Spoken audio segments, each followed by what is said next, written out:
CID police ধরে পাঠাই দিল অভিযান দিয়ে কি করবি চলে আসলাম পাঠাই দিল 3 বছরের ফিঙ্গার রাখা দিল 3 বছরের মধ্যে আর সৌদি আরব যাইতে পারবো না কাজ কাম করবো ঠিক মতন কোনো টাউট বাটপার কন্ট্রাক্টরের কাজ না করাই ভালো কারণ হলো সৌদি আরব টাউট বাটপারে খেয়ে লাইছে সব আমাদের দেশের কিছু কন্ট্রাক্টর আছে তোমার কাজ করায় টাকা দেয় না আমাদের দেশের কিছু এলাকারও কন্ট্রাক্টর আছে কাজ করায় যেমন টাকা দেয় না বাইতে অথচ মনে করো বিল্ডিং তুলবো জমিন কিনবো গাড়ি করবো কইবো সৌদি আরব থেকে অনেক কামাইছে আসলে সে অসৎ টাকা নিয়ে আসছে সৌদি আরব থেকে হালালভাবে কামাই করে আসে নাই কিন্তু দেশ আইসা দেখবা বাড়িঘাটে একটা মসজিদ দিব বাইতে একটা বিল্ডিং তুলবো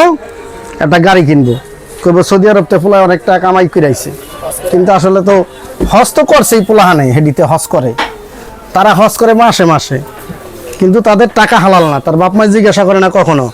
যে তুমি যে বাইতে বিল্ডিং দিলে একটা 3 বছর 4 বছর বিদেশ থেকে সৌদি আরব থেকে এই বিল্ডিং এর টাকাটা পাইলা কোথায় তুমি টাকা কি হালালভাবে কামাই করছো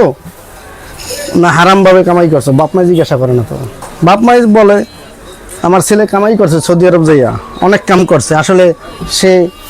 টাউটারি বাটপারি করে টাকা কামাই করে নিয়ে আসে সৌদি আরব থেকে তো সবার উদ্দেশ্যে এটাই বলি সবাই ভালো কন্ট্রাক্টর দিকে কাজ করবেন ভালো থাকবেন সুস্থ থাকবেন আল্লাহ হাফেজ